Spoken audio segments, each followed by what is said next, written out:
Gooftaatti kan jaallatamtan obboloonni koo fayyaa keessanii akkam naguma jirtu galanni Waaqayyoo haa ta'u. Har'aa jalqabee leenjii kennuutan jalqabaa YouTube koo kanaani sadarkaa geggeessaa waldaa ta'uu qabxoolee muraasan isinii wajjin ilaaluu barbaada. Gara qabxii torbaayin ta'u fact mee isa kanarraa walii wajjin ilaalla. Asirraa argachuu dandeessu jechuudha. Barreessa qosa asirraa argachuu dandeessu afaan Ingiliffaatiin jira garuu afaan Oromiffaatiin dubbadhaan iddoo tokko tokkotti itti makaa jechuudha.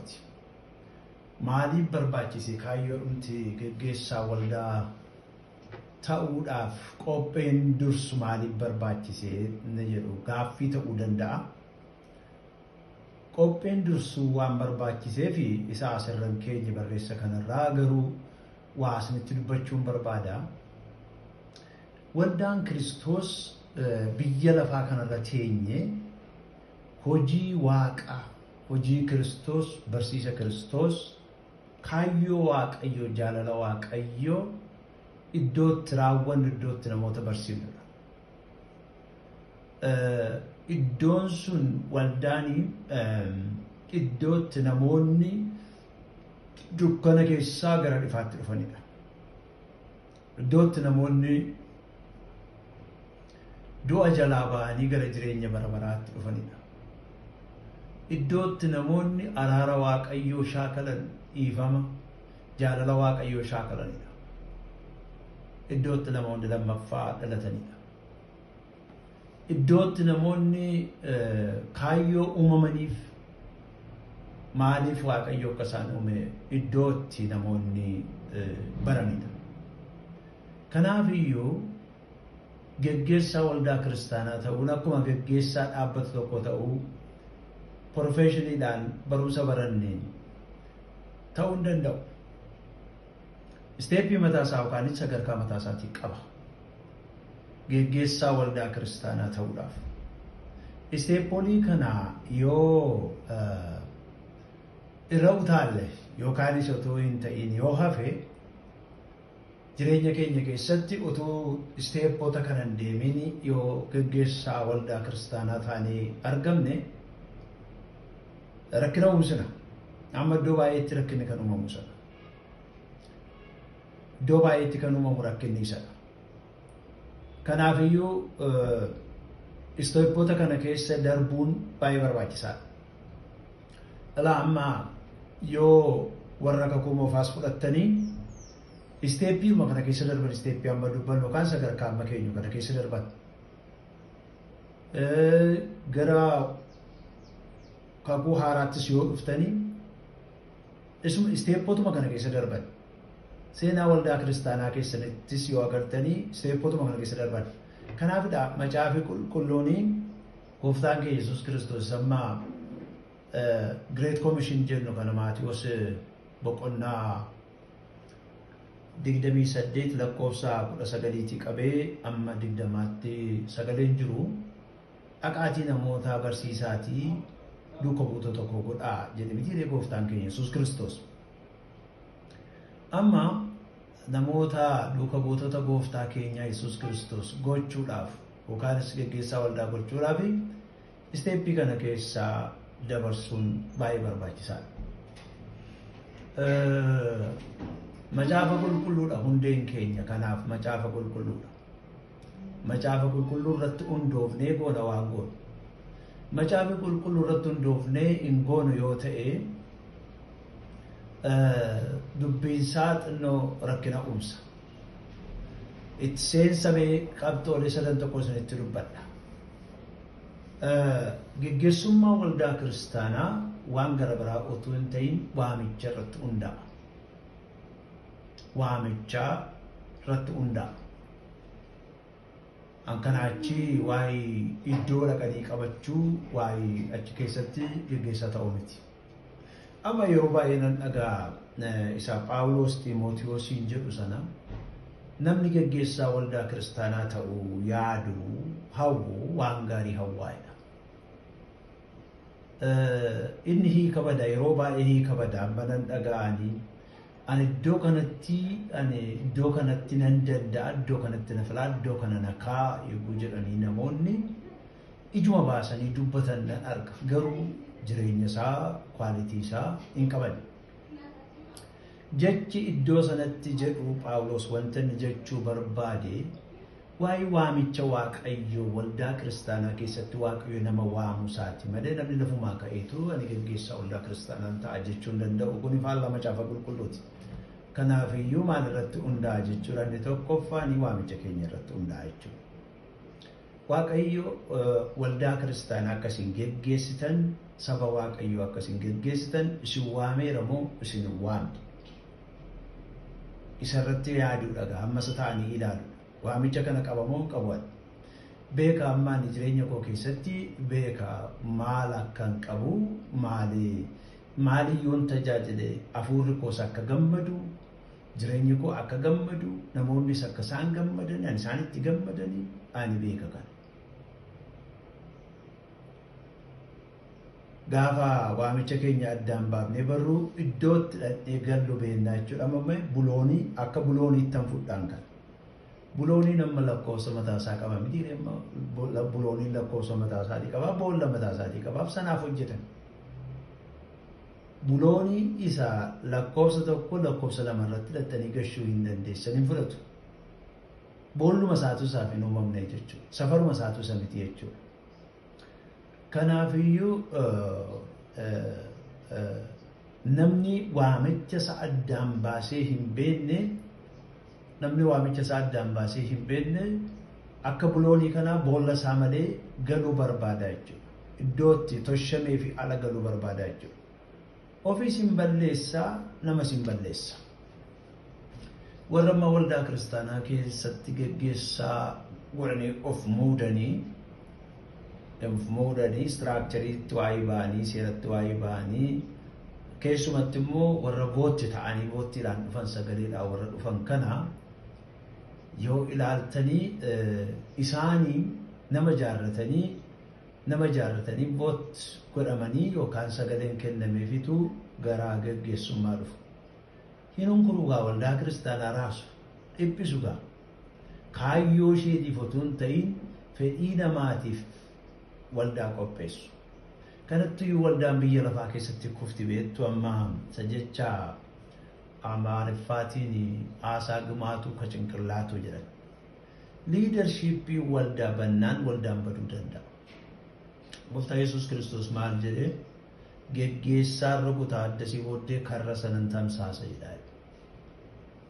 Sagalee Waaqayyoo akkas jedha miti, geggeessaan rukutee addasii karra sana booddee tamsaasa, karra sana tamsaasa. Karra sana jechuun oolota sana jechuudha. Akka jechaan tinaatti waldaa egaa geggeessaan bannaan, ilaalchi geggeessaa bannaan, geggeessaan waamicha Waaqayyootiin dhufee hin taa'u taanaan waldaan kiristaanaa gara kaayyoo Kiristoos Yesuusitti guddatti miti jechuu kooti.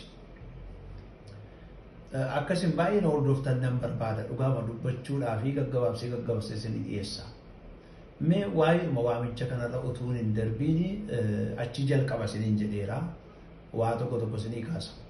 Amma macaafa qulqulluu keessatti, kakuu moofaa keessattis, kakuu haaraa keessattis yoo ilaaltanii namoota Waaqayyo waameedha kan saba isaa geggeesse. Mana Yaaqoob keessaa mucaa isa lammaffaarra jiru gara dhumaarraa Yoosefiin dhaqee waame Waaqayyo. Seera uumamaa 37 dhattanii lakkoofsa 5 qabdanii yoo dubbistanii mul'ataan gara isaatti dhufe Waaqayyo. Akka inni geggeessaa ta'u, akka inni namoota baay'ee du'arraa hambisu, akka inni namoota baay'ee geggeessu Waaqayyo dhufeetu kutaa sanatti itti dubbate karaa isaa galuu abjuudhaan. Abjuudhaan Waaqayyo maatii sanatti dubbachuun abbaa isaarraa jalqabee beekamaadha. Yaaqoob irraa jalqabee jechuudha.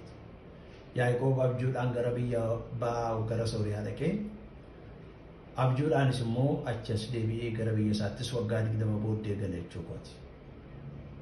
Kanaafiyyuu amma namni kun waa'ee poozishinii inni maatii isaa keessatti qabu yookaan sadarkaa itti dhalachuusaa, sadarkaa itti guddachuusaa otoo hin ta'in wanti guddaan iddoo sana keessatti ilaalamu Waaqayyo dhufee gurbaa kana waame jechuudha.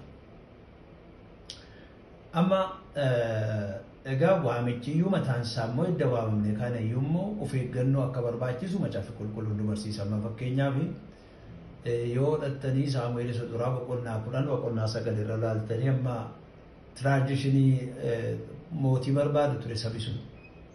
In fact iddoo sanatti hiiki jiru tokko hiika dogoggoraa nan arga'anii seeruma isaanii keessa jira mootiin gaafa mootummaarra teessoorra taa'u macaafa kanaa luboota biraa fudhateetu waa dubbisu bara isaa guutuu jedha. Akkas jechuun yaaduma Waaqayyoo keessa jira jechuudha mootiidhaan saba isaa geggeessuun achi keessa jira jechuudha. Anyway mee sararaan darbaa amma gurbaan kun waamame dargaggeessa waamame Saamu'eel dhalaa ejersaa mataa isaa irratti dhangalaasee dibee Waaqayyo hafuura qulqulluun irra dhufee bakka saba kana geggeessitaa jedheetu fide. Garuu amma boqonnaa 15 duwwaatti deeme namichi kun waamicha isaa kanaaf of eeggannoo godhe. Waamamuun sirriidhaa waamicha irratti hundaa geggeessaa ta'uudhaa fi garuu waamichumti kun iyyuu yoo of eeggachuu baanneen harkatti badaa jechuudha. Abboomamuu dide Waaqayyoof abboomamuu dide Waaqayyoon dhaga'uu dide dubbii Waaqayyoo tuffate jechuudha. Amma ani waa'ee liidarshiippii kananii waa'ee liidarshiippii geggeessaa waldaati kananii qoradha. Ammayyuu immoo kanan irra jiru jechuun koo riisarchii irra hojjetaa jira. Riisarchiin hojjedhu amma waa'ee geggeessaa waldaa keessumattuu sarvaant liidarshiippii isa jennu kanadha. Isan qoradha. Tiyooronni jechuun yaadi namoonni waa'ee geggeessummaadhaa fi yaada haaraa biyya lafaa kanarratti gumaachan baay'ee jira. Yaada baay'ee jira. Tiyoorii baay'ee jira jechuudha. Falaasama baay'eetu jira. Falaasamni kun hundumtuu waldaa geggeessaa waldaatiif hin ta'u. Amma geggeessitoonni tokko tokko waamicha malee gaafa dhufanii gaafa danqaman waamichi isaanis gaafa harkatti badee danqamanii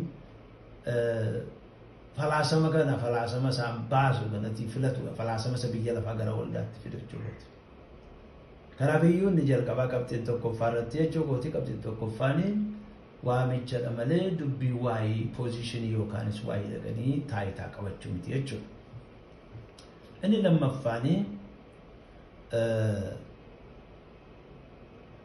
macaafi qulqulluun karaa sirrii ta'e macaafi qulqulluun karaa sirrii ta'e yookaanis immoo karaa ifa ta'een geggeessaa eenyu akka ta'eeti nutti hima.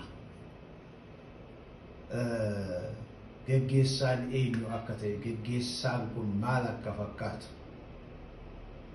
eenyutu geggeessaa ta'uu danda'a jedhu nutti himaa jechuudha. Amma warri garaa Kiristoos qaban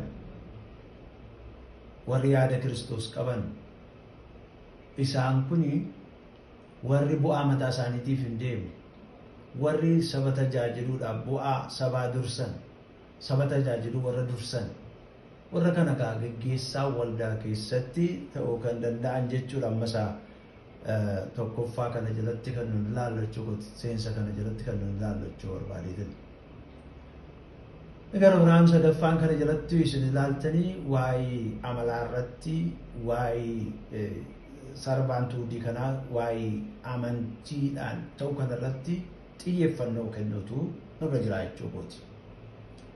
Kun ilaalamuu qaba. Nama tokko geggeessaa waldaa kiristaanaa gochuudhaaf kana ilaaluun dirqamatu nurra jira jechuudha. Waan macaafi qulqulluun dubbatu, waan macaafi qulqulluun barsiisu, waan macaafi qulqulluun jedhu በምንም አይነት attamitti iyyuu kompromaayis gochuu hin dandeenyu. Isa kana bira darbuu hin dandeenyu jechuudha. Amala isaanii irratti, waamicha isaanii irratti, nama tajaajiluudhaan murteessuu isaa irratti, amantii isaanii irratti xiyyeeffannaa laannaa jechuudha. Meegaa inni kana darbee step 1 ittiin dhufa jechuudha. Step 1 sun nama gubbaadhaa dubbataa ture kanatti isinii dhufa jechuudha. Step tokkoffaa maal jedha? God's calling jedha. Egaa macaafa qulqulluuni as keessatti kutaa macaafa qulqulluu sin ilaaluu qabdanii ana isinii kennachuu kooti Ermiyaas boqonnaa 1 lakkoofsa 5, hojii ergamootaa boqonnaa 13 lakkoofsa 2, Efesoon boqonnaa 4 lakkoofsa 11. Kutooleen kun kutoolee waamichaa wajjin wal qabatu. Waamichaa wajjin wal qabatu. Amma Ermiyaas dalachiisan deebisa. Ermiyaas tokko boqonnaa 5 dubbifadhaa. Ermiyaas tokko boqonnaa 5 gubbaatti sagaleen Gooftaa maal jedhaa jettanii yoo gaafattanii gurbaa dargaggeessa naannoo umriin isaa waggaa 17 tokko dhaqeetu ani saba kanarratti raajii si godheeraatti jedhe. Gurbaa waan dubbatu qaba. Awaan tokkoon beeku bitaaf mirga nama beeku miti ani wallaalaadha. Na Waaqayyo maalittiin jedhe gaafa gaaffii isaa kanaaf deebii kennu gaaffii akkasii kun yeroo baay'ee barbaachisoodha. Yeroo baay'ee tun ta'e yeroo hundumaa barbaachisoodha. Amma anamma gaafanii utunaa gadiira ta'e jalqaba gaafanii hojii wangeelaa hojjechuudhaaf harka koo lamaan Waaqayyotti kenne sana utuu akka dhaatinaa gadiira ta'e waan an godhu natti hin fakkaatu. Hamaadha jechuu koo miti, gadeedha jechuu koo miti. Ilaa ofiif duutanii namaaf Waaqayyoof iddootti jiraattanii iddoon kun. Kanaaf iyyuu ani hin danda'u garansi ergetti deemtaa waan sitti kenne dubbattaatti. Duwwaayyuu mootuun ta'in aatoriitii wajjiniin immoo akka ergutti hin buqqista, hin diigdaa, hin deebistee immoo dhaabdaa. Kun aatoriitii yookaanis aboo waamichaa wajjin gara Ermiyaas dhufedha. Gara Ermiyaas dhufedha. Kanaafiyyuu amma Waaqayyo in clear way karaa sirrii ta'e karaa waan tokko dogoggora hin qabne yookaanis immoo karaa dukkanoofne karaa ifaa tokko Waaqayyo dhufee jireenya kootti dubbachuutu sarara jira. Gaafa sana ga'anii yaada Waaqayyoon tajaajila aboon Waaqayyo raajotaafis ergamootaafis kenne gaafas anaa wajjiniin aktiiviidha jechuudha. Jechuun hin hojjetaa jechuudha. Hojii ergamootaa boqonnaa 13 lakkoofsa 2 gubbaatti immoo waan agartan qabdu. Aadaan kun kakuu haaraa keessatti aadaa haaraa dheerfuu jalqabudha. Edda Yesuus Kiristoos du'ee du'aa ka'e jechuudha. Yesuus Kiristoos akkas godheera namoota kootu duuka guutuu kootu nama qabduu si godha jedhee namoota waameera. Iddoo kanatti hafuurri qulqulluu dhufee warra hojii kootiif barbaade Phaawuloosiif Barnaabaasiin addaan naa baasaa. Addaan naa baasaa. Amma ani asitti waan chaalenjiishin gochuu barbaadu warri waldaa kiristaanaa tajaajiluu barbaadanii kuni isteeppii keessan iddoo ka'umsa keessan iddoo kanarratti yoo isin harkatti badee isa kaan balleessaa madiintu jechuudha. Efesoon boqonnaa 4 lakkoofsa 11 gubbaattis Waaqayyo eegguun barsiisota, raajotaa, geggeessitoota, lallaboota, tiksitoota eegguun waamutii agartu. Meedira jalatti qabxii sadii isinii kenneetanii isa kana xumuraga. Isa kana xumuraa isin ofii keessanii kanarratti bal'istanii qophaa'uu dandeessu. Tokkoffaanii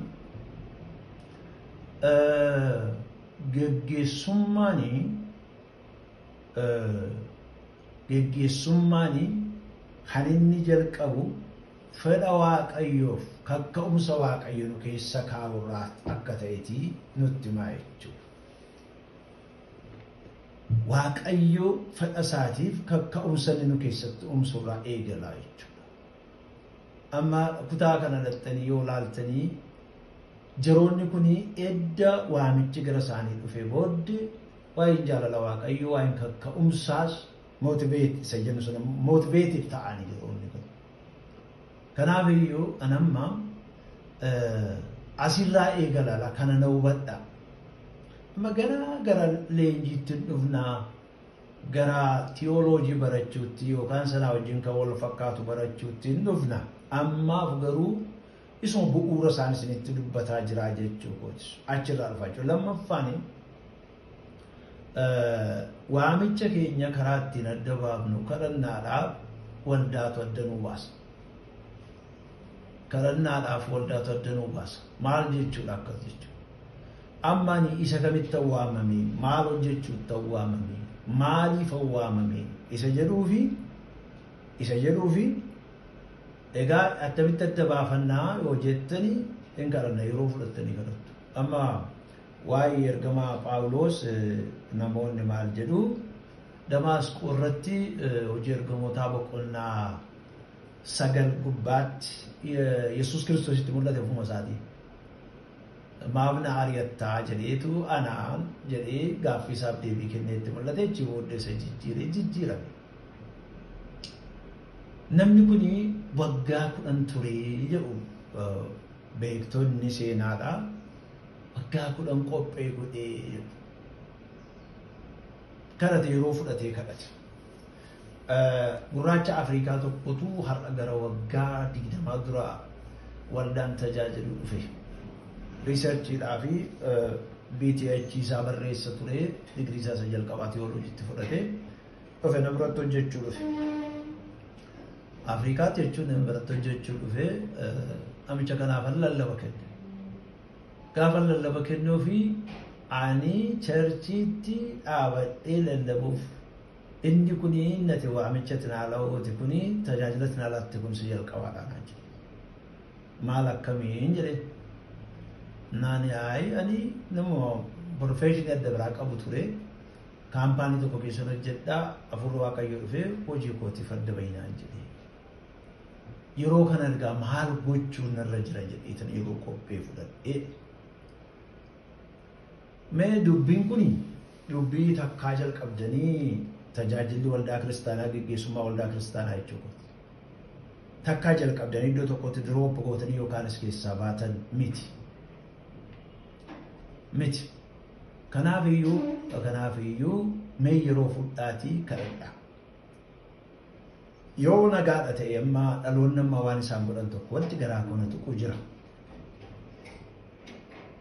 Deemanii iddoo garbiraa dhaqanii yeroo fudhatanii waaqayyoon kadhatu. Inni kun baay'ee deeggisiisa.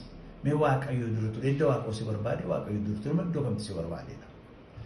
Karaa dabraa danaa keessan waldaa maana waamicha keessan maala isinii waaqayyoo gara kamitti akkasii waame maaltu akkasin irraa si'atu yookaanis immoo maaliin bu'a qabeessa akkasin taatan waldaatu adda isinii baasa. Amma mee hojii ergamootaa boqonnaa 13 lakkoofsa 2 irratti mee maaliif geggeessitootatti warra iddoo sana jiratti dubbachuun barbaade ofuma isaatii kottaa naa deemaa jechuu dhiise. Hin danda'u. Authority waldaa recognize godha Yesuus Kiristoos aboo waldaa recognize godha. Waldaa tuffannee waaqni tajaajilu hin jiru. Waldaa authority waldaa tuffannee structure keessatti waaqayyoon waame tuffannee ummata tajaajilu hin qabnu. Kanaafiyyuu waldaa taddasanii baasa. Ani asitti si barbaannaa jedhu. Ani akkasitti nan gara waldaa dhufe gaafa dhufu. Waldaatu warra waldaa geggeessantu dhufanii na barbaadan. Anna yaadadhaan gaafa jalqabaa geggeessaa waldaadhaa dhufee siin hojjetaa wangeelaa si gochuu barbaanna akkati wangeela lallabu si qacaruu barbaanna naan jedhe. Dandeettii sana akkan qabu beektu jedhee gaafa. Dandeettii sanaan qabdu garuu waaqayyo kennaa sii kenne. Inni kennaa sii kenne kun immoo akka si gargaaru namanna naan jedhe. Hamma har'aatti isuma na waame sanan na gargaaraa jechuudha. Hankoo waan hundumaa caalaa dubbii waaqayyoo barsiisuun anarraa deema bu'a qabeessa sana. Namoonni tokko tokkos beeku. Egaa kanaafiyyuu waamicha keessan addaan baafadha. Amma yeroo tokko namoonni isin hin jaallanne misleed isin godhu. Garan taaneetti isin oofu. Hin barbaadan warra akkasii jedhamiti. Warra garaa qajeeluu qaban warra Kiristoosin bakka bu'anii dubbii isinitti manii addaan baasanii ati kanaaf barbaachifta isiniin jedhan kana dhaggeeffadha waaqa karaa sana isinitti dubbataa jira. Egaa qabxii isa isteeppii tokkoffaa kana jalatti sadaffaa dubbadheetan fixa. Akkuma sila dubbadhee fedhii dhuunfaa keenyaatiin yookaanis immoo taayitaa barbaaduudhaan waldaa kiristaanaa geggeessuun hin danda'amu. Namoota warra akkas fedhii addaa qaban waldaa keessatti geggeessaa diktaatara yookaanis immoo warra aboo isaaniitiin waldaa geggeessuu barbaadanii isaan kana akka seexana waldaarraa eegnurraa eeguutu nurra jira. Maaliif waldaa balleessu? Waldaa balleessuus magaalatti kan fixaa. Amma fakkeenyaaf amma Maatiyos 24 baasaa sabicha akka inni sooruuf mana isaarratti gooftaan muudee deeme sana. Warra mana keessa jiranii abootaa warra daadhii warra dhugan warra machooftu wajjin immoo machaa'e. Namni akkasii jiraadha waldaa keessa. Nama akkasii jaarratii horiidhaan nama bitee waldaa keessatti gara abootti dhufuudhaaf kan wal'aansoo qabu jiraa jechuudha. Na filaa jedhee waldaa keessatti jechuudha. Na filaa jechuudhaan hin filoo jechuudha. በግል ምኞት ወይም በስልጣን ፍላጎት አይደለም።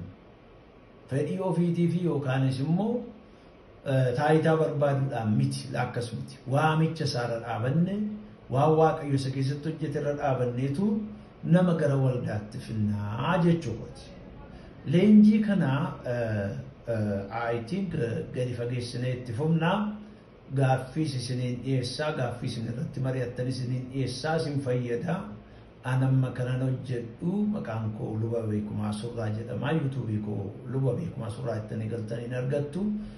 Kaawunsiliidhaan hojjedhaa nama waldootii kiristaanotaa tokkumaa waldootii kiristaanota biyyoolessaadhaan hojjedhaa. Ji'a fulbaanaa kana qabee amma gadi fageenya waa'ee kanarratti hojjechuun barbaadaa sarrattanis barreessaa jira amma. Why servant leadership kana tagari fageesse qorataa jira. Why umakanan deebi ekeessattu jechuu qaba. Leenjinan iddoo darbee kennus kanumadha. Mee har'aaf asumarrattan dhaaba step 1. Step tokkoffaa kanarratti dhaamna sadarkaa tokkoffaa kanarratti dhaamna. Dubbii kana walii firaa ta'aa qoradha. Kutaan amma isinii kenne kanas mee walii wajjiniin ilaalaa isiniin jedha. Waaqayyo dubbii dhageenya nufaa eebbisu. Egaa gooftaan isinii wajjiniin haa ta'u. Waan hordoftaniif fayyaa ta'an jedhaa walii firaa gooftaa isinii wajjin haa ta'u.